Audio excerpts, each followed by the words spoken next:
안녕하세요. 저는 서울 은평구에 사는 30대 주부입니다.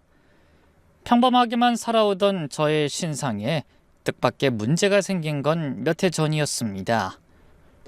그 일로 인해 제 인생은 끝을 알 수 없는 찬길 낭떠러지로 곤두박질 칠 뻔했어요.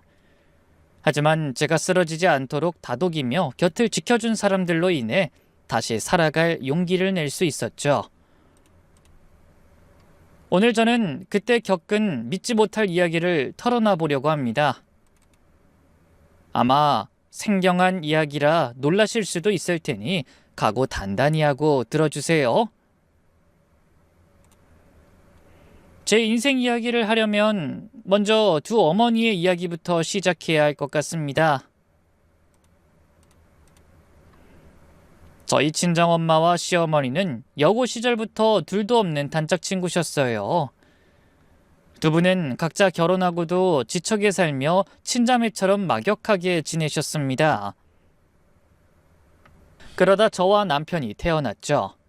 그런데 제가 7살 되던 해 아버지가 갑작스럽게 돌아가셨습니다. 38이라는 젊은 나이였죠. 사이는 신부전이라고 했지만 아버지는 원래 건강한 분은 아니셨어요. 평소에도 손발이 저리고 아프다는 말씀을 자주 하셨다고 하더군요. 병원에 가봐도 특별한 원인을 찾지 못했고 스트레스성이라는 진단만 받으셨대요. 그러던 어느 날 아침 출근 준비를 하다가 갑자기 가슴을 부여잡고 쓰러지셨답니다. 병원에 도착했을 때는 이미 늦은 후였죠. 아버지가 돌아가시고 나서 저희 모녀의 삶은 완전히 달라졌습니다. 엄마는 동네 입구에 작은 우동집을 차리고 새벽부터 밤 늦게까지 일하셔야 했죠. 그때 저를 돌봐주신 분이 바로 지금의 시어머니셨습니다. 시어머니는 혼자 아이를 키우며 가장 역할을 하는 친구를 위해 먼저 손을 내밀어 주셨어요. 저를 본인의 아들과 같이 남매처럼 키워주신 거죠. 수연아, 오늘부터 유치원 끝나면 이모네 집으로 가자. 엄마 장사 열심히 해서 돈 많이 버시라고 우리가 응원해주자. 그러면서 환하게 웃으시던 게 아주 어렴풋이 기억나는 것 같네요. 당시 저희 시아버지는 꽤 높은 직급의 공무원이셨어요. 아들은 저보다 1살 위였는데 무척 개구쟁이여서 저를 참 많이 울렸습니다. 그럴 때도 시어머니는 아들 대신 제 편을 들어주시곤 했어요. 유민호, 수연이 괴롭히지 말라고 했지? 말해봐. 수연이 왜 밀었어? 내가 민 거 아니란 말이야. 수연이가 나한테 와서 부딪힌 거야. 너 거짓말하면 벌 받는다고 했다? 아 진짠데 엄만 수연이만 예뻐해. 우리 엄마 아니고 수연이 엄마 같아. 그렇게 삐지던 꼬맹이가 훗날 저와 결혼해 남편이 되었네요. 초등학교에 들어가서도 마찬가지였어요. 방과 후에는 자연스럽게 시어머니 댁으로 갔습니다. 숙제도 거기서 하고 저녁도 먹고 저희 엄마가 데리러 오실 때까지 그 집에 있었죠. 주말이면 시부모님을 따라 놀이공원도 가고 영화도 보러 갔습니다. 시어머니는 제 손을 잡고 시아버진 아들의 손을 잡은 채 넷이 사진을 찍으면 모두 남편과 제가 남매인 줄 알았어요. 어린 시절에 남편도 비록 짓궂긴 했지만 저를 친동생처럼 챙겨줬습니다. 학교에서 누가 절 괴롭히면 달려와서 혼내주고 비 오는 날이면 우산을 들고 교실 앞에서 기다렸죠. 시간이 흘러 저희는 성인이 되었고 서로에게 없어서는 안 되는 존재가 되었어요. 하지만 그땐 그게 남녀 사이의 감정이라는 생각은 하지 못했네요. 그러다 남편이 군대에 가서 떨어져 있는 동안 편지를 주고받으며 서로의 마음을 확인하게 됐고 제대 후에 자연스럽게 연인이 되었습니다. 하지만 문제는 양가 부모님께 그 사실을 어떻게 말씀드리냐는 것이었어요. 너무 가깝게 지내다 보니 그런 말이 더 어색했죠. 고민 끝에 먼저 시어머니께 말씀드리기로 하고 남편이 조심스럽게 얘기를 꺼냈어요. 엄마, 저희 드릴 말씀이 있는데. 헌데 저희가 결혼하고 싶다고 하자 의외로 시어머니는 크게 놀라지 않으셨습니다. 오히려 빙그레 웃으며 고개를 끄덕이셨죠. 그럴 줄 알았다. 그렇게 붙어 다니더니 언젠가부터 너희 눈빛이 달라졌다 싶었어. 근데 수연이 괜찮겠니? 네 인생에 남자가 요 녀석 하나뿐인 게 아쉽지도 않아? 그러면서 농담까지 하셨어요. 남편이 입을 삐죽이며 말했죠. 아이, 엄마는 이 못난이 시집 못 갈까봐 내가 희생하는 거잖아요. 이게 다 엄마 탓이야. 어릴 때부터 내 눈에 이 못난이만 보여줘서 다른 여자들이 예쁜지 아닌지도 모르게 커버렸다고요. 그 말에 저도 지지 않았죠. 누가 할 소리, 나도 억울하거든. 시어머니는 그렇게 아웅다웅하는 저희를 흐뭇하게 바라보며 이렇게 말씀하셨어요. 수연이가 진짜 내 며느리가 된다니 이보다 기쁜 일이 어딨겠니? 네 엄마한테 내가 말할 테니 걱정하지 마. 그런데 저희 친정엄마의 반응이 의외였습니다. 결혼을 반기는 시어머니와 달리 엄마는 펄쩍 뛰며 저와 남편 사이를 반대하셨거든요. 시어머니께 결혼에 대한 말씀을 드리고 집에 들어가자 엄마가 문 앞에 서서 팔짱을 끼고 기다리시더군요. 그러더니 인상을 잔뜩 쓰며 말씀하셨어요. 뭐? 민호하고 결혼을 하겠다고? 절대 안 돼. 엄마의 단호한 태도에 전 깜짝 놀랐습니다. 그동안 남편을 친아들처럼 아끼시던 엄마가 왜 그러시는지 이해할 수가 없더군요. 엄마 왜 그래요? 엄마 민호 오빠 좋아했잖아. 맨날 1등 신랑감이라며.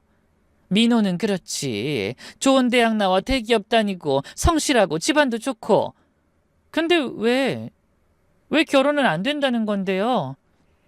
제 물음에 엄마는 입술을 깨물며 난감한 표정을 지으셨어요. 결국 한참을 망설이다가 한숨을 쉬며 입을 여셨습니다. 수연아, 우린 여러모로 민호네하고는 어울리지 않아. 집안 환경도 다르고 학력도. 민호는 명문대 나왔는데 너는 돈 번다고 겨우 전문대 나왔잖니.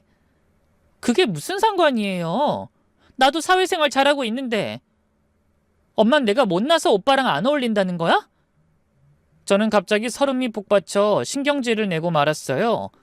하지만 엄만 계속 저를 설득하기 위해 애쓰셨죠. 솔직히 우리 형편에 혼수 잘해줄 자신도 없고, 그리고 무엇보다 우리가 그동안 정숙이네 도움을 얼마나 많이 받았니? 근데 이러면 안 되는 거야. 물에 빠진 사람 건져줬더니 보따리 내놓으라고 하는 거랑 뭐가 달라? 말도 안 돼. 오빠가 보따리야? 그리고 나 좋다고 한 건 오빠가 먼저란 말이야. 결혼하자고도 오빠가 먼저 했고 이모도 좋아하셨어. 이모 성격 알잖아. 마음에 안 들어도 어떻게 대놓고 말하겠어. 엄마가 어떻게 그런 말을 해? 우리 엄마 맞아? 수연아, 흥분하지 말고. 내가 지금 흥분 안 하게 됐어? 이모는 좋아하셨는데 어떻게 생각지도 못한 엄마가 반대를 해? 너도 생각해봐. 민호가 전부터 얼마나 인기가 많았어? 아마 지금도 대기업 다닌다고 여기저기서 좋은 선짜리 많이 들어올 거야. 잘난 아들, 좋은 집에 장가 보내고 싶을 텐데 괜히 이러다가 너만 상처받을 수 있어.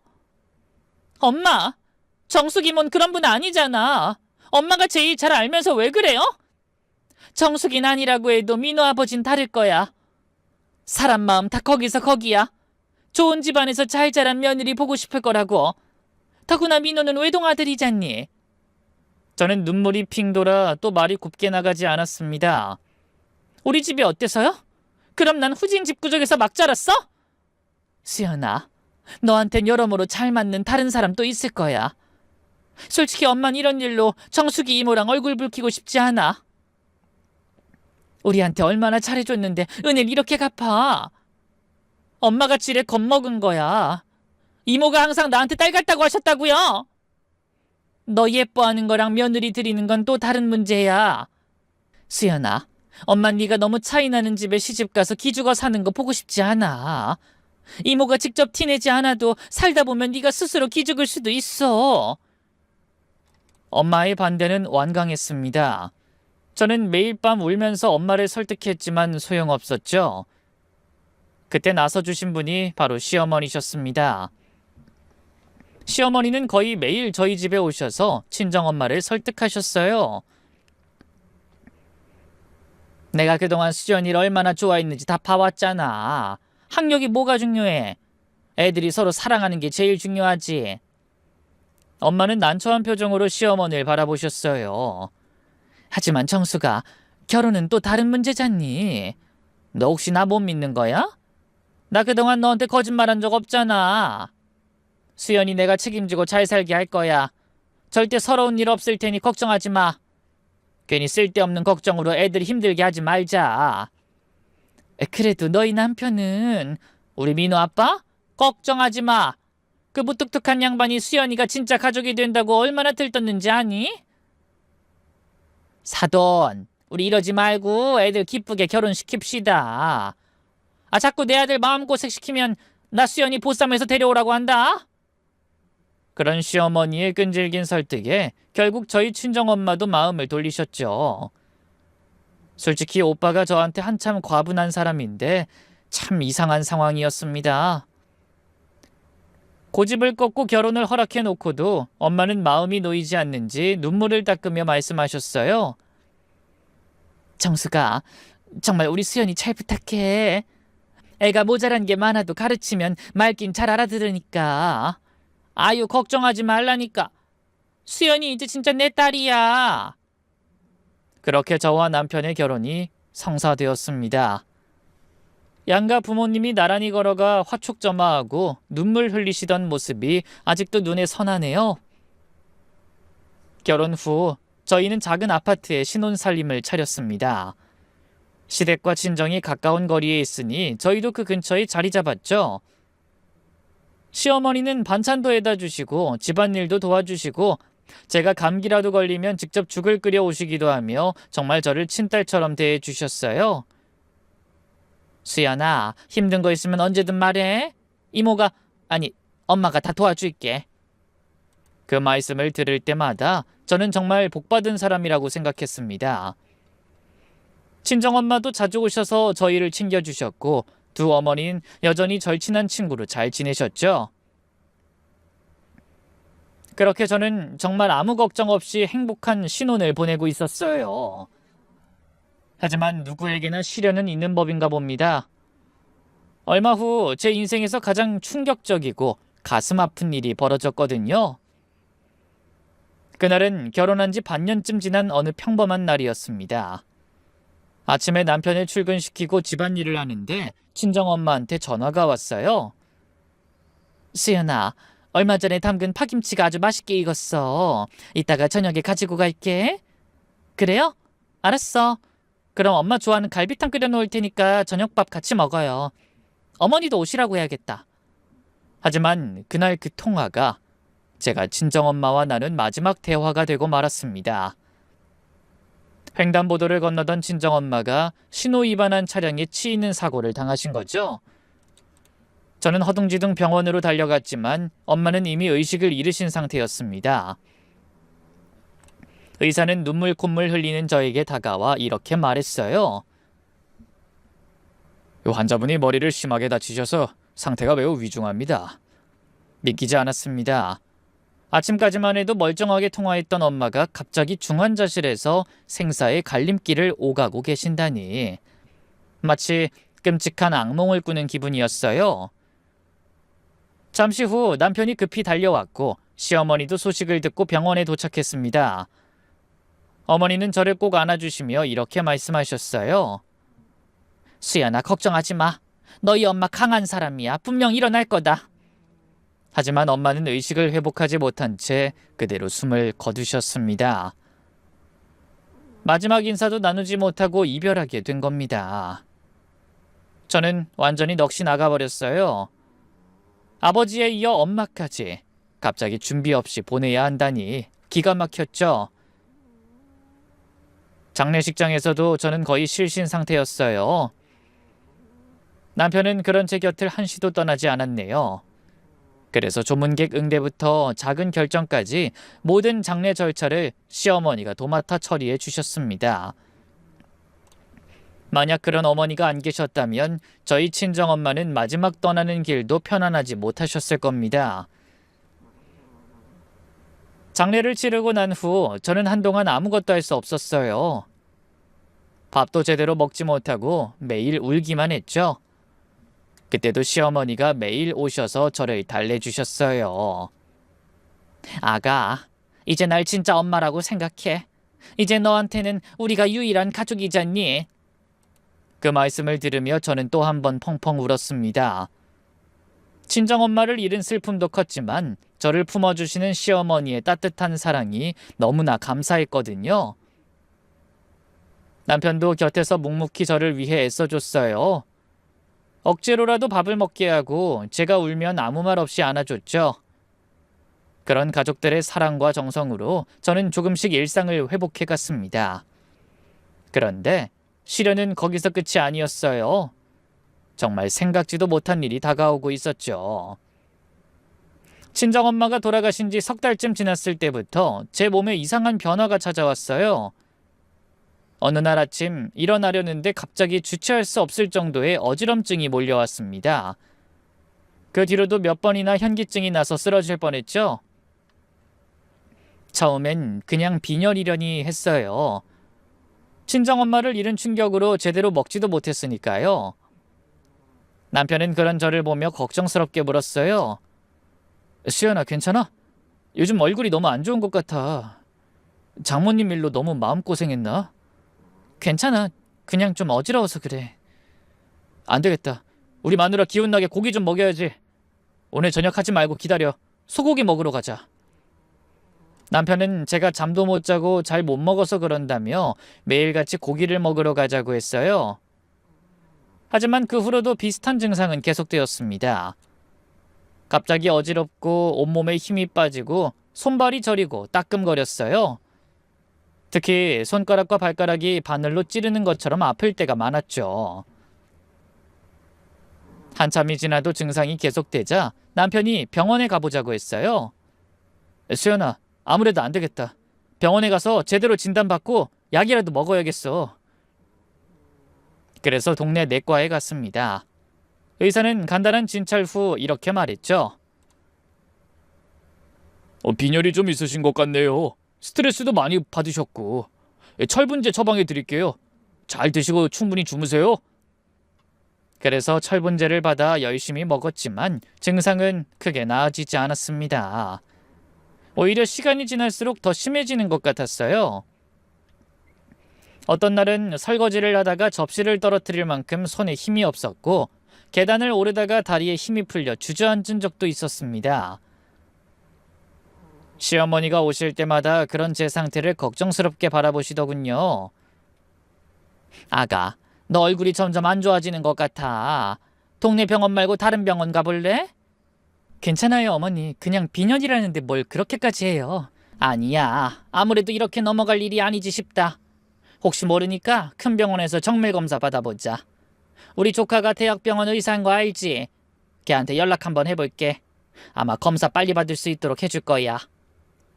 시어머니는 바로 조카에게 연락하셨고 다음 주에 병원 예약이 잡혔습니다. 검사 당일 어머니는 직접 저를 데리고 병원에 가셨어요. 진료실에 들어서자 저도 몇 번 만난 적 있는 젊은 의사가 활짝 웃으며 인사했죠. 고모 안녕하셨어요. 수연 씨도 오랜만이네요. 시어머니의 조카는 아주 친절하게 제 증상을 물어보고 여러 가지 검사를 지시했죠. 일단 혈액 검사부터 시작해서 심장 초음파, 신장 기능 검사까지 전반적으로 해보겠습니다. 아참, 친정 아버님이 젊은 나이에 심장 질환으로 돌아가셨다고 하셨죠? 혹시 모르니 유전자 검사까지 꼼꼼히 한번 해보죠. 그날 하루 종일 병원 여기저기를 오가며 갖가지 검사를 받았습니다. 피를 여러 번 뽑고 기계에 들어갔다 나오길 반복했죠. 시어머니는 그 길고 지루한 시간 동안 계속 제 곁을 지키며 다독여 주셨어요. 힘들지? 조금만 참아. 이왕에 온 거 전부 검사 받아보면 좋잖아. 병원 검사 결과는 일주일 후에 나온다고 했어요. 하지만 솔직히 크게 걱정하진 않았습니다. 아직 한창 젊은 나이였고 친정엄마가 살아계실 때는 멀쩡했으니 아마 엄마를 잃은 상실감 때문에 병이 난 거라고만 생각했거든요. 그런데 그 사이에도 제 이상한 증상은 계속되었습니다. 하루는 마트에서 장을 보다가 갑자기 어지러워서 잠깐 쓰러지기도 했어요. 다행히 주변 사람들의 도움으로 큰일은 없었지만 그 소식을 듣고 놀란 남편이 회사까지 조퇴하고 달려왔습니다. 수연아, 이제 혼자 돌아다니지 마. 마트는 주말에 나랑 같이 가자. 혹시 급하게 나갈 일 있으면 엄마한테 전화 드려. 알았지? 그날부터 시어머니는 또 열심히 저희 집에 오셨습니다. 제가 혼자 있는 게 불안하셨나 봐요. 반찬도 해오시고 청소도 도와주시고 가능한 제가 편하게 쉴 수 있게 모든 집안일을 대신해 주셨죠. 너무 죄송하면서도 감사했습니다. 어머님 죄송해요. 제가 얼른 기운을 차려야 하는데 괜히 어머니까지 힘드시게 하고. 수연아, 넌 그냥 아무 생각 말고 쉬어. 몸이 안 좋을 땐 쉬는 게 최고야. 저녁은 너 좋아하는 오징어 볶음 해줄게. 오늘은 좀 많이 먹어라. 알았지? 그러면서 안타까운 표정으로 제 얼굴을 쓰다듬어 주셨죠. 어머니의 보살핌을 받으니 마음이 좀 안정되는 것 같았어요. 그렇게 일주일이 지나 검사 결과를 들으러 가는 날이 됐습니다. 결과는 역시나 제 예상대로였어요. 일단 빈혈 증상은 확실하네요. 몇 가지 더 알아봐야 할 게 있긴 한데 큰 걱정은 안 하셔도 될 거예요. 오늘 추가 검사 몇 개만 더 해볼게요. 너무 걱정할 건 없어요. 그냥 확인차 하는 거니까. 의사는 별일 아니라는 듯 저와 시어머니를 안심시켰습니다. 어머니는 고개를 끄덕이며 말씀하셨죠. 아유, 다행이네. 근데 요즘 애가 몸이 안 좋아서 여기까지 왔다 갔다 하기가 힘들거든. 다음에 결과 들으러는 나 혼자 오면 안 될까? 그러세요. 오실 때 고모가 가족이라는 거 확인할 수 있는 서류만 한 장 가져다 주세요. 진료를 마치고 병원을 나서며 제가 시어머니를 향해 말했어요. 그냥 빈혈이라는데 괜히 검사비만 많이 든 것 같아요. 아유, 그래도 이렇게 이상 없다는 거 확인했으니 얼마나 마음이 편하니. 잘 먹고 잘 쉬면 된다는 거잖아. 다음에도 별 이상 없을 테니까 그때 결과는 나 혼자 들으러 올게. 제가 와도 되는데. 어머, 나서라. 요즘 네 남편이 얼마나 나를 들볶는 줄 아니? 너 절대로 혼자 밖에 내보내지 말라고 난리야. 배 아파 낳아준 어미는 신경도 안 쓰고 마누라밖에 몰라요. 어머니는 일부러 제 마음 편하게 해주려고 농담을 건네셨어요. 저도 그런 어머니의 마음을 알기에 농담으로 받아쳤죠. 그러게 말이에요. 아들 낳아놔도 하나도 소용없네요. 여우 같은 며느리한테 홀랑 넘어가서. 저는 아들 말고 꼭 딸 낳아야겠어요. 그러자 시어머니가 만족스러운 얼굴로 크게 웃으셨죠. 저도 그런 어머니께 팔짱을 끼며 환하게 웃었습니다. 어머니는 이제 정말 저에게 편안한 친정엄마 같았어요. 그래서 어머니도 저를 딸처럼 아끼고 사랑하실 거라는 사실을 한 번도 의심한 적이 없었죠. 하지만 얼마 후 그런 제 믿음이 송두리째 흔들리는 일이 일어나고 말았습니다. 생각지도 못한 어머니의 모습을 보고 기겁했거든요. 그날은 남편이 부산으로 출장을 가서 제가 혼자 자야 하는 날이었어요. 그런데 그날 밤 갑자기 어머니가 장을 한가득 봐서 집으로 오셨습니다. 오늘 민호 출장 가서 못 들어온다며? 그래서 너랑 고기도 구워 먹고 여기서 자려고 왔다. 안 그러셔도 되는데. 그럼 아버님은요? 너희 시아버지야 나 하루 없으면 좋아하겠지. 자기 혼자 TV 독차지하면서 낚시 프로 실컷 보고 얼마나 좋겠어. 그래도 걱정하지 말라니까. 얼른 고기 구워서 밥 먹자. 빈혈엔 무조건 고기지. 그날 어머니는 제가 좋아하는 갈비살을 사오셔서 거하게 한 상 차려주셨습니다. 직접 상추쌈까지 싸서 제 입에 넣어주시며 많이 먹으라고 하셨죠. 아픈 게 무슨 벼슬이라고. 가만히 앉아 받아먹기만 하는 게 죄송하면서도 이런 생각이 들었습니다. 누가 이런 분을 시어머니라고 할까? 친정엄마도 이렇게 못 해주실 거야. 내가 무슨 복으로 이런 집에 시집을 왔을까? 그러면서 고기를 먹는데 갑자기 눈물이 핑 돌았어요. 돌아가신 엄마가 보고 싶기도 하고 분에 넘친 호강에 감동하기도 했거든요. 시어머니는 설거지하려는 저를 말리며 얼른 소파에서 쉬라고 하셨어요. 그러더니 차를 한 잔 내주시며 이렇게 말씀하셨죠. 이게 밤에 숙면 취하게 해주는 차라고 하더라. 한번 마셔봐라. 잘 먹고 잘 자면 금방 낫겠지. 어머니, 그래도 설거지는 제가 할게요. 아유, 괜찮다니까.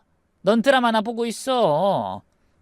저는 몸둘 바를 모르겠어서 어머니의 뒷모습을 바라보며 안절부절 못했어요. 하지만 그것도 잠시 배부르게 밥을 먹고 차를 마시고 나니 참을 수 없는 졸음이 밀려왔습니다. 정신을 차리려고 하면 할수록 어머니가 설거지하며 흥얼거리시는 콧노래 소리가 자장가처럼 느껴졌죠.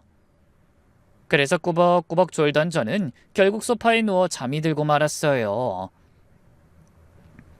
얼마나 시간이 지났는지 갑자기 꿈에서 돌아가신 친정엄마를 보고 깜짝 놀라서 깨어났습니다. 눈가가 촉촉한 게 꿈에서도 운 것 같더군요. 저는 한숨을 쉬며 소파에서 일어나 앉았어요. 시간을 보니 8시도 안 됐는데 집안이 쥐죽은 듯이 고요하고 어두웠죠. 설거지를 끝낸 어머님도 일찍 주무시는 것 같았어요. 그래서 저도 양치질을 하고 다시 누우려고 화장실로 향했습니다. 헌데 그때 안방 문틈 사이로 희미한 불빛이 새어나오는 게 보였어요. 어머님이 안방에 계신가? 그래서 안방으로 다가가다 안에서 흘러나오는 시어머니의 목소리에 그만 발걸음을 멈추고 말았습니다. 그래, 내가 며느리 명의로 보험을 가입하려고 한다고. 근데 본인은 모르게 하고 싶어. 돈 많이 나오는 걸로 말해봐. 어머, 그래? 그거 아주 좋다. 도장은 나한테 있어. 신분증? 아니, 찾아볼게. 그거 가입하면 보상금은 언제부터 받을 수 있는 거야? 깜짝 놀랐습니다. 시어머니가 제 이름으로 몰래 보험을 가입하려고 하시는 것 같았어요. 문틈으로 살짝 들여다보니 손에 제 도장까지 들고 계셨죠. 서랍을 뒤져서 찾으신 모양이었습니다. 아이, 그러니까 너한테 부탁하는 거잖아. 친구 좋다는 게 뭐니? 이번 일만 잘해주면 내가 다른 보험 3개 정도 더 들어줄 수 있어. 아이, 그럼 걱정하지 말라니까. 잘못 들었을 거라고 믿고 싶었지만 아니었어요. 저 몰래 갑자기 보험 가입이라니. 아무리 별일 아니라고 생각하려 해도 이상했습니다. 그 순간에도 어머닌 제가 듣고 있는 줄은 까맣게 모르시는지 계속 보험에 대해 이것저것 묻고 계셨죠. 저는 조용히 돌아서서 소파에 앉아 한참을 생각했습니다. 어머니가 친구분 실적 올려주려고 그러시는 건가? 근데 왜 굳이 비밀로? 내가 불편해할까봐 그러시나? 아무리 머리를 감싸고 고민을 해봐도 답을 알 수 없었어요. 어머니는 그 사이 통화를 끝내셨는지 거실로 나오시다 절 보며 말씀하셨죠. 어머, 수연이 일어났구나. 너무 곤히 자길래 안 깨웠어. 근데 너 낯빛이 왜 그리 안 좋아? 어디 불편해? 어머니는 걱정스러운 눈빛으로 말씀하셨습니다. 그 모습을 보니 마음이 더 복잡했어요. 저녁을 너무 많이 먹어서 소화가 좀 안 되는 것 같아요. 어머, 그래? 내가 저녁을 너무 억지로 많이 먹였나 보다. 그 전에 내가 준 매실액 있지? 그거 한 잔 따뜻하게 타서 마셔보자. 아니요, 괜찮아요. 가만히 있어봐. 그거 한 잔 마시면 금방 속이 편해진다니까. 그러더니 서둘러 냉장고로 향하셨죠. 그 뒷모습을 보면서 저는 만감이 교차했습니다. 지금껏 한 번도 의심한 적 없던 시어머니의 진짜 속마음이 갑자기 궁금해지기 시작했어요. 어머니는 나한테 왜 이렇게 잘해주시는 거지? 자기 아들보다 한참 부족한 나를 아무리 친구 딸이라고 해도 뭔가 따로 원하시는 게 있는 거 아닐까? 한번 씨앗이 던져지자 금방 의심의 싹이 꿈틀거리며 고개를 들기 시작했습니다. 하지만 어머니는 제가 그 비밀스러운 통화 내용을 엿들었다는 걸 전혀 눈치채지 못하시는 것 같았어요. 여전히 걱정스러운 표정으로 매실차를 타오셨거든요. 그날 밤은 잠자리에 누워서도 계속 뒤척거렸습니다. 어머니는 항상 나한테 솔직하셨는데 왜 갑자기 이해할 수 없는 행동을 하신 걸까? 설마 드라마에서 나오는 그런 무서운 생각을 하신 건 아니겠지? 혹시 내가 친정 식구 아무도 없는 고아라서 조용히 처리하고 보험금 타도 신경 쓸 사람이 없으니까? 그런 생각을 하다가 저 스스로 놀랐죠. 미쳤구나 나. 어떻게 이런 생각을 할 수가 있어? 그것도 날 친딸처럼 아껴주시는 어머니를 상대로? 막장 드라마 좀 그만 보자, 수연아. 그러고는 얼른 눈을 감았어요. 자꾸 생각할수록 말도 안 되는 쪽으로 머리가 돌아가더라고요. 다음 날 아침, 어머니는 평소와 다름없이 다정한 목소리로 말씀하셨지만 저는 여전히 마음이 좀 불편했습니다. 어머니가 제 도장과 신분증으로 정말 보험 가입을 하실 건지 묻고 싶은 마음이 굴뚝 같았어요. 하지만 말을 아끼고 그 대신 안방에 가서 서랍을 확인해봤죠. 다행히 도장이랑 신분증은 그 자리에 있었습니다. 그래도 마음이 놓이진 않더군요. 가입을 안 하시기로 한 건지 아니면 나중으로 미루신 건진 몰라 찝찝한 기분이 들었어요. 조만간 기회가 되면 꼭 물어봐야겠다고 생각했죠.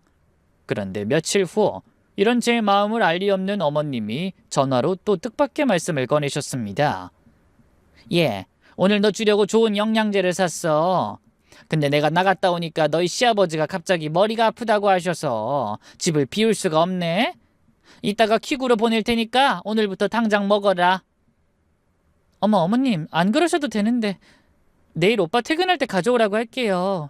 오늘은 회식이 있어서 늦는다고 했거든요. 아니야, 빨리 먹어야 얼른 효과를 보지. 이 영양제 아주 귀하고 비싼 거라 어렵게 구한 거다. 아주 고함량이라 이틀에 한 번씩만 먹으면 된다고 하더라. 빼먹지 말고 꼭 챙겨 먹어. 이것만 먹으면 빈혈도 금방 좋아질 거야. 네, 알겠습니다. 감사해요, 어머니. 아, 참. 그리고 민호한테 말하지 마. 괜히 약 먹는다고 하면 애 걱정할라. 그 말씀이 마음에 걸렸습니다. 저 생각해서 산 영양제를 왜 남편이 알면 안 되는지 이상했죠. 그래도 일단 대답은 했어요. 네, 어머니, 그럴게요. 그런데 전화를 끊기 전 마지막 당부의 말씀이 마음을 더 불안하게 했습니다. 아가, 꼭 몰래 너만 먹어야 한다. 다 떨어지기 전에 미리 말하고. 네. 그리고 잠시 후 정말 퀵으로 약이 한 보따리 도착했어요. 그것도 이상했죠. 영양제를 왜 굳이 퀵서비스로 보내면서까지 당장 먹으라고 하시는 건지 쉽게 이해되지 않았습니다. 약상자를 살펴봐도 온통 영어로 된 어려운 전문 용어들 뿐이라 뭐라고 하는지 전혀 모르겠더군요. 만약 며칠 전 어머니의 전화통화를 듣지 못했다면 그런 생각을 안 했을 텐데 괜히 그 약을 먹기가 꺼려졌어요. 어머니가 대놓고 저를 어떻게 하려고 하신다고 의심한 건 아니었지만 전과는 제 마음이 달라져서인지 선뜻 먹고 싶은 생각이 들지 않았죠. 결국 저는 그 약을 먹지 않고 서랍 깊숙이 숨겨뒀어요. 그런데 다음 날 어머니한테서 전화가 왔습니다. 아가, 약 먹었니? 네, 어머니 먹었어요. 거짓말이었지만 어쩔 수 없었어요. 그래, 잘했어. 정말 좋은 약이니까 절대 빠뜨리면 안 된다. 전화를 끊고 나니 더욱 혼란스러웠습니다. 전화로 먹었는지 아닌지 확인하실 무슨 이유가 있는 건가? 그런 일이 있고 일주일쯤 지났을까요? 남편이 퇴근하고 집에 왔는데 많이 피곤해 보였습니다. 오빠, 오늘 왜 이렇게 피곤해 보여? 요즘 야근이랑 회식이 많아서 그런가 봐. 아유, 만성피로야, 만성피로. 남편은 소파에 털썩 주저앉으며 한숨을 쉬었습니다. 그런데 저녁을 먹고 난 남편이 TV를 보다가 리모컨 건전지가 떨어졌다며 갑자기 부엌으로 갔어요. 저희는 건전지를 싱크대 서랍에 보관해 놨거든요. 그 순간 퍼뜩 떠오른 게 있었어요. 아, 그 영양제! 저는 얼른 일어나 남편을 말리려고 했습니다. 오빠, 건전지 내가 찾아줄게. 하지만 그때 이미 남편의 눈에 제가 넣어둔 영양제가 보였나 봅니다. 어? 이게 뭐야? 못 보던 약이 있는데? 저는 할 수 없이 영양제에 대해 말했어요. 아, 그거 어머니가 주신 거야. 몸에 좋은 거라고. 그러자 남편이 눈을 빛내며 말했어요. 아, 그래? 수연아, 나도 좀 먹어도 돼? 요즘 너무 피곤해서 안 그래도 영양제라도 먹어야 할 것 같다고 생각했거든. 맨날 사야지 하면서 바빠서 잊어버린다니까. 머릿속으로는 절대 아무도 주지 말고 혼자 먹으라던 시어머니의 말씀이 떠올랐지만 영양제를 반기는 남편에게 안 된다고 할 수가 없었어요. 먹는 거 가지고 야박하게 구는 게 치사스럽게 느껴졌거든요. 그리고 그 약이 정말 좋은 영양제라면 남편이 먹어도 좋을 거라고 단순하게 생각했죠. 그래, 먹어. 근데 이거 고함량이라 2일에 한 번씩만 먹으면 된대. 매번 같은 시간에 먹는 게 좋다고 하시던데? 오, 좋은데? 귀찮게 매일 챙겨 먹는 것보단 낫지. 먹어보고 좋으면 엄마한테 여쭤봐서 더 사서 먹자. 너도 잘 먹고 있는 거지? 그럼. 남편은 망설임 없이 약을 하나 꺼내 먹었습니다. 마음 한구석으로 좀 찜찜한 생각이 들었지만 고작 영양제인데 별일이야 있겠어? 오빠가 먹어보고 괜찮으면 나도 먹어야겠다 하고 생각했죠. 그날부터 남편은 이틀에 한 번씩 그 약을 열심히 챙겨 먹기 시작했습니다. 저는 좀 불안한 마음으로 남편을 지켜봤지만 일주일이 지나고 한 달이 지나도 특별한 변화는 없었어요. 오히려 피로가 좀 나아진 것 같다고 했죠. 이 영양제 꽤 괜찮은데? 몸이 좀 가벼워진 것 같아. 저는 안도했습니다. 역시 내가 너무 예민했던 거구나. 어머니를 의심하다니. 나 진짜 못됐네. 그렇게 잘해주셨는데. 그렇게 생각하며 저를 탓했습니다. 그런데 바로 다음 날 예상치 못한 일이 일어났어요. 밤 늦은 시간에 갑자기 남편의 회사 동료한테서 전화가 걸려온 겁니다. 과장님이 갑자기 쓰러지셨어요. 지금 응급실로 가는 중이에요. 저는 너무 놀라서 전화기를 떨어뜨릴 뻔했지만 간신히 정신을 차렸어요. 그리고 황급히 택시를 잡아 타고 병원으로 향했죠. 응급실에 도착하니 남편이 침대에 누워 의사의 말에 고개를 끄덕이고 있었어요. 다행히 의식은 있었지만 안색이 너무 창백해 보였죠. 저는 남편에게 달려가며 소리쳤습니다. 오빠 괜찮아? 이게 도대체 무슨 일이야? 모르겠어. 요즘 너무 과로를 했나? 오늘 종일 머리가 좀 아프더니 술 몇 잔 마셨는데 갑자기 가슴이 답답하고 숨이 안 쉬어지는 거야. 그때 담당 의사 선생님이 다가와서 물었습니다. 혹시 평소에 복용하시는 약이 있으신가요? 전 고개를 저으며 대답했어요. 아니요, 그런 거 없어요. 참 최근 들어 영양제 먹기 시작하긴 했는데. 그래요? 증상을 보니 약물에 의해서 일시적으로 저혈압이 온 것 같은데 며칠 입원하면서 경과를 지켜봐야 할 것 같습니다. 혹시 그 영양제가 어떤 건지 알 수 있을까요? 가끔 체질이나 건강 상태에 따라 영양제에도 과민 반응하는 경우가 있거든요. 의사의 말을 듣자 갑자기 불길한 생각이 들었어요.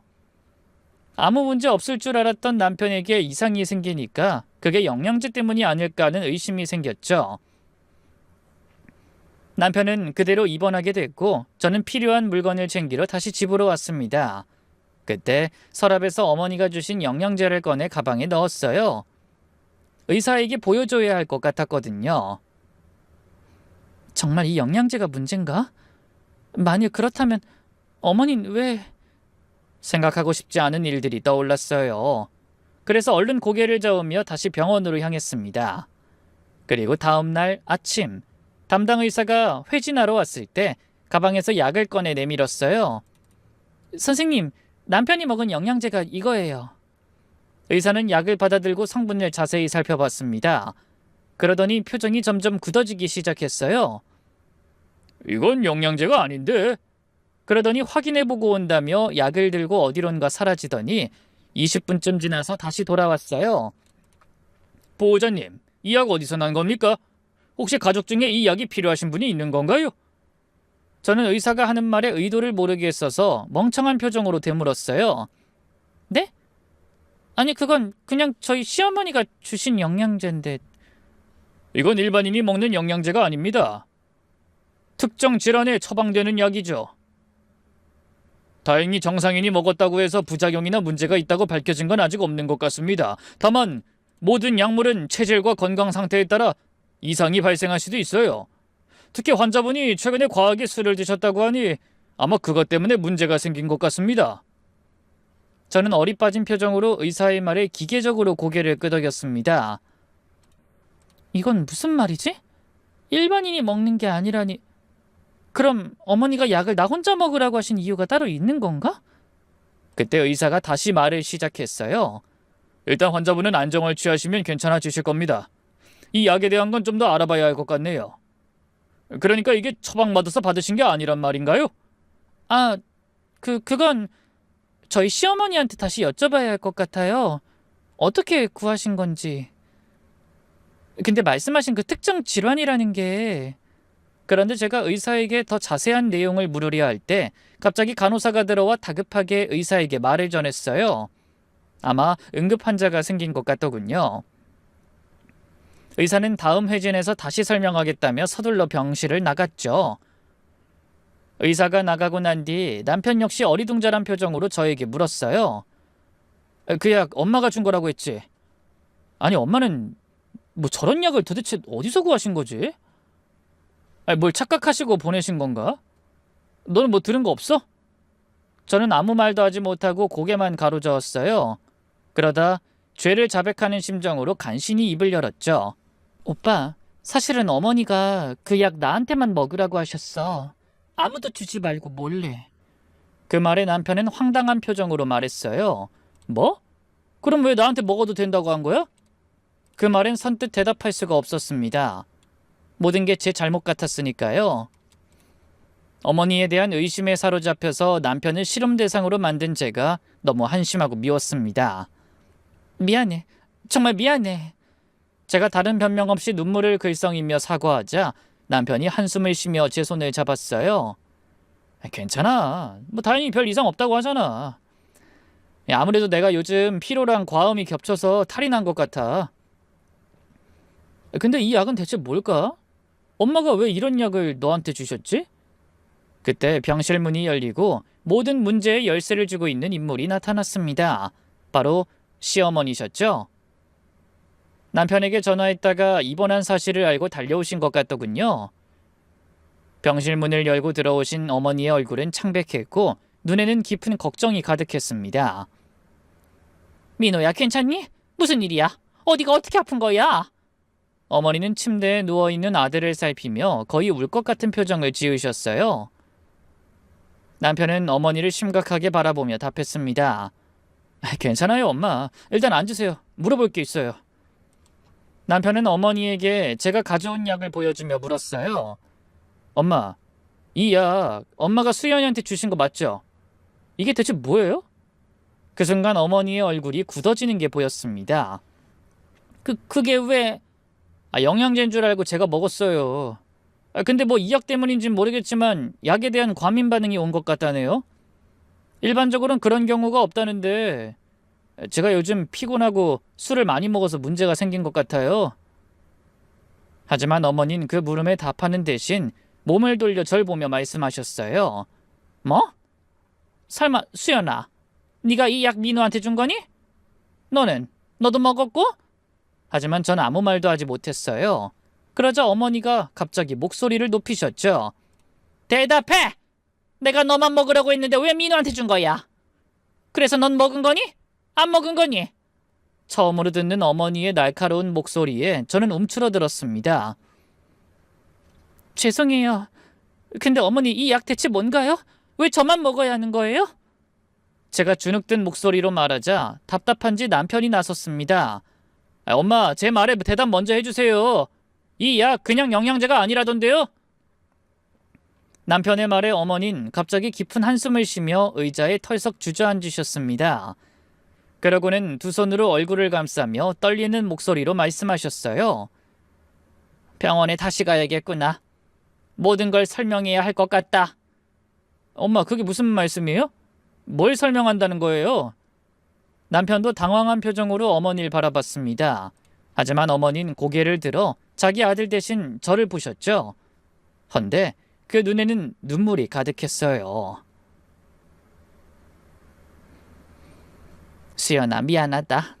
내가 너한테 숨긴 게 있어. 민호 상태는 괜찮은 것 같으니 너는 나랑 병원에 좀 가자. 네? 갑자기 병원은 왜... 설명을 들어야 하는데 나보단 당연히 의사한테 들어야 할 것 같다. 그래서 저는 답답해하는 남편을 남겨둔 채 어머니와 함께 전에 제가 검사받았던 그 대학병원으로 향했습니다. 어머니가 택시에서 미리 조카에게 전화를 걸어 상황을 설명하시는 것 같았어요. 잠시 후 진료실에 들어서자 의사가 복잡한 표정으로 저희를 맞았습니다. 고모, 결국 이렇게 됐네요. 그렇게 숨기고 싶어 하셨는데. 그 말에 시어머니가 어쩔 수 없었다는 듯 쓴웃음을 지으며 대답하셨어요. 그래, 생각해보면 다 내 욕심이었어. 당연히 본인이 알아야 하는 일이었는데. 한숨을 쉬던 의사가 입을 열었습니다. 수연 씨, 검사 결과 다시 설명할게요. 사실 그날 의심스러운 게 있었는데 다 말하지 못했던 게 있어요. 물론 고모의 부탁이었고요. 저는 영문을 몰라 의사를 향해 물었어요. 그게 무슨 말씀이신지. 긴장했는지 저도 모르게 목소리가 떨리더군요. 그때 의사가 기야말 소리를 꺼냈습니다. 수연 씨는 희귀 유전 질환을 가지고 있어요. 네? 그게 무슨 말씀이세요? 제가요? 네, 쉽게 말하면 몸 안에 특정 효소가 부족해서 생기는 유전병이에요. 증상으로는 손발 저림, 통증, 심한 피로감, 그리고 진행되면 심장이나 신장에 문제가 생길 수 있습니다. 머릿속이 하얘졌습니다. 유전병이라니 한 번도 상상해 본 적이 없는 일이었어요. 그럼 제가 큰 병에 걸린 건가요? 얼마나 살 수 있는 건가요? 제가 손을 덜덜 떨며 질문하자 의사가 펄쩍 뛰며 급히 손을 흔들었습니다. 아니에요. 그런 게 아니에요. 파브리병은 치료제가 있습니다. 부족한 효소를 보충해주는 약을 정기적으로 복용하면 정상적인 생활이 가능해요. 다만 워낙 희귀한 질환이고 진단이 쉽지 않아서 발견이 늦어지는 경우가 많아요. 예전엔 본인이 이 병이라는 것도 모르고 돌아가신 분도 계셨을 거예요. 그럼 그 약이 영양제가 아니라 치료제였단 말씀이세요? 의사는 고개를 끄덕였죠. 그때 제 곁에 있던 시어머니가 입을 여셨습니다. 그래, 내가 너는 모르게 해달라고 부탁해서 처방받은 거야. 저는 충격으로 잠시 멍해졌습니다. 그러다 간신히 정신을 차리고 물었어요. 그럼 어머닌 제 병을 알고도 숨기신 거예요? 왜 저한테 말씀 안 하셨어요? 어머니의 눈에서 눈물이 흘러내렸습니다. 네가 놀라고 충격받을까 봐 그랬다. 그냥 일반적인 병도 아니고 유전병이라는 말에 얼마나 절망할까? 그게 너무 걱정됐어. 그리고 민호나 우리한테 미안해할 것도 신경 쓰이고 그래서 가능하면 최대한 숨기고 싶었어. 약만 잘 챙겨 먹으면 당분간은 숨길 수 있을 것 같아서. 어머니는 잠시 말씀을 멈추셨다가 눈물을 닦고 다시 얘기를 시작하셨죠. 이 병이 유전이라는 건 부모님도 그러셨을 수 있다는 거야. 내 생각에 너희 아버지도 이 병을 앓다가 돌아가신 게 아닌가 싶다. 아버지가요? 의사가 고개를 끄덕이며 설명을 이어갔습니다. 수연 씨가 검사 받을 때 말씀하신 아버님의 증상들, 젊은 나이에 심부전, 손발 저림과 통증, 전형적인 이 병의 증상입니다. 당시에는 잘 알려지지 않은 병이라 정확히 진단을 못 받으셨을 거예요. 그럼 아버진 제대로 치료를 받지 못해서... 네, 아마 그러셨을 겁니다. 하지만 지금은 다릅니다. 치료제가 있고 제대로 관리하면 일반인과 다름없이 살 수 있어요. 저는 너무나 놀라운 사실에 머리가 어지러웠습니다. 그런데 문득 한 가지 의문이 들었어요. 그럼 어머니가 제 이름으로 보험 가입하려고 하신 건... 제 말에 어머니가 눈을 크게 뜨고 놀라시더군요. 아니, 너 그걸 어떻게... 알고 있었니? 네, 그날 잠에서 깼다가 우연히 들었어요. 어머니는 고개를 숙이며 대답하셨습니다. 이 병은 합병증이 많이 생길 수 있다고 하더라. 신장이나 심장에 문제가 생기면 큰 수술을 받아야 할 수도 있다고 하니 그때 들어갈 치료비가 걱정됐어. 그래서 너 모르게 보험에 더 가입해두고 싶었는데 이 병이 있다고 했다가 거절당했다. 그렇다고 거짓말로 가입할 수도 없어서 새로 가입은 못했어.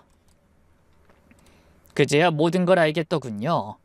시어머니의 수상한 행동들, 비밀스러운 전화통화, 약에 대한 집착, 모든 게 저를 위한 것이었다는 걸 알게 됐어요. 그때 의사가 조심스럽게 말을 꺼냈습니다. 사실 고모도 정말 고민 많이 하셨어요. 본인에게 말할지 말지. 저도 의사로서는 환자에게 알려야 한다고 했지만 고모의 마음도 이해가 갔어요. 그래서 일단 도와드리기로 하고 다른 과에 있는 동기한테 부탁해서 고모만 알고 계시게 한 거예요. 저는 눈물이 나서 어머니를 바로 볼 수가 없었어요. 잠시나마 시어머니를 의심했던 저 자신이 너무 부끄러웠습니다. 어머니 죄송해요. 저 사실 어머님을 의심했어요. 보험 상담하시는 거 듣고 약도 의심하고 그래서 선뜻 먹을 수가 없었어요. 괜찮다, 아가. 내가 너무 조심성이 없었나 봐. 아니에요. 다 저를 위한 거였는데 어머님 마음도 모르고 정말 죄송해요. 이제라도 알았으니 됐다. 적극적으로 치료받고 정기적으로 검사하면 아무 문제 없다고 했어. 그 말에 의사가 고개를 끄덕이며 말했습니다. 그럼요. 나중에 아이를 가지실 생각이 있으시면 착상 전 유전자 검사 통해 건강한 아이도 가질 수 있어요. 기술이 많이 발달해서 충분히 가능해요. 시험관 시술 전에 건강한 유전자만 골라서 수정시키는 방법이에요. 그 말에 어머님이 제 손을 꼭 잡으셨어요. 들었지? 너희도 건강한 아이 가질 수 있대. 걱정하지 마. 어머니 정말 감사해요. 그리고 죄송해요. 아유, 그런 말 하지 말아라. 네가 그런 생각할까 봐 내가 숨기려고 한 거야. 아가, 너는 내 딸이야. 널 보면서 난 항상 그렇게 생각했어. 딸 없는 나한테 친구가 귀한 선물 남겨준 거라고. 어머니. 그날 저는 진료실을 나와 어머니와 병원 복도에서 둘이 끌어안고 한참을 울었습니다. 그리고 얼마 후 태어난 남편과 다시 병원을 찾아 희귀질환 담당 의사를 만나 함께 상담했어요. 앞으로의 치료 계획, 정기검진 일정, 그리고 일상생활에서 주의해야 할 점들을 자세히 들었죠. 환자분, 이제부턴 처방받은 약을 잘 복용하셔야 해요. 이틀에 한 번 정해진 시간에 드시고요. 3개월에 한 번씩 정기검진 받으셔야 합니다. 신장 기능, 심장 기능을 확인해야 하거든요. 의사의 설명을 들으며 전 오히려 마음이 편안해졌습니다. 더 이상 숨기고 의심할 것도 없고 정확히 제 상태를 알고 대처할 수 있다는 게 안심이 되었어요. 저는 놀랐을 남편에게도 미안했습니다. 하지만 남편은 오히려 제 마음을 편하게 해주려고 노력했죠. 수연아, 늦지 않게 알게 돼서 정말 다행이다. 우리 병원 열심히 다니면서 관리 잘해서 오래오래 벽에 똥칠할 때까지 같이 살자. 약속할 수 있지? 남편의 말에 저는 눈물을 흘리다 말고 웃고 말았네요. 그날 제가 분에 넘치는 사랑을 받고 있다는 걸 새삼 느끼게 됐습니다. 아버님도 놀라셨지만 제 손을 잡으며 따뜻하게 말씀해 주셨어요. 이젠 온 가족이 알았으니까 옆에서 도울 테니 걱정하지 마라. 치료비든 뭐든 필요한 건 다 지원할게. 너는 네 건강만 생각해. 아버님. 그 후로 저는 본격적인 치료를 시작했습니다. 약을 복용하기 시작했고 정기적으로 병원에 다니며 검사를 받았어요. 처음엔 희귀질환 환자라는 꼬리표가 무겁게 느껴졌지만 시간이 지나면서 자연스럽게 받아들이게 되었습니다. 무엇보다 가족들의 지지가 큰 힘이 되었어요. 어머니는 제 병원 일정을 다 외우시고 검진 날마다 함께 가주셨고 남편은 제가 약 먹는 시간을 놓치지 않도록 매번 알람을 맞춰두고 챙겨줬죠. 시어머니가 미리 가입해두려 하셨던 보험은 결국 가입하지 못했습니다. 이미 진단을 받은 상태에서는 가입이 어려웠어요. 그래도 다행히 국가에서 희귀질환 치료비의 상당 부분을 지원해주는 제도가 있어 경제적 부담이 많이 줄었습니다. 치료를 시작한 지 6개월쯤 지났을 때 제 몸 상태는 눈에 띄게 좋아졌어요. 손발 저림도 거의 사라졌고 피로감도 많이 줄었죠. 정기 검진 결과도 양호했습니다. 환자분 아주 잘 관리하고 계세요. 신장 기능, 심장 기능 모두 정상입니다. 이대로만 유지하시면 일반인과 다를 게 없어요. 의사의 격려에 저와 어머니는 안도의 한숨을 쉬었습니다. 그래서 얼마 전부터 저희는 조심스럽게 2세 계획을 세우고 있어요. 물론 보통 사람들보다 어려운 길을 가야 하는 건 분명합니다. 하지만 의학이 발달해 건강한 아이를 낳을 수 있다는 희망이 생긴 것만으로도 너무나 기쁘네요. 요즘 저는 돌아가신 엄마의 사진을 보며 매일 기도합니다. 엄마 덕분에 전 너무나 과분한 사랑을 받고 있어요. 그래서 그 사랑에 꼭 보답하고 싶어. 나 귀여운 딸 하나만 낳게 해주세요. 우리 아버님이 은근히 손녀를 기다리시는 것 같거든요. 엄마는 이런 저의 간절한 기도에 좋은 답을 주실까요? 부디 여러분도 저와 남편에게 선물같이 귀한 아이가 찾아올 수 있도록 함께 빌어주시길 부탁드립니다. 그럼 오늘의 제 이야기가 어떤 분들께는 건강의 소중함을, 그리고 어떤 분들께는 삶에 대한 희망과 용기를 드릴 수 있길 바라며 저는 이만 물러가겠습니다.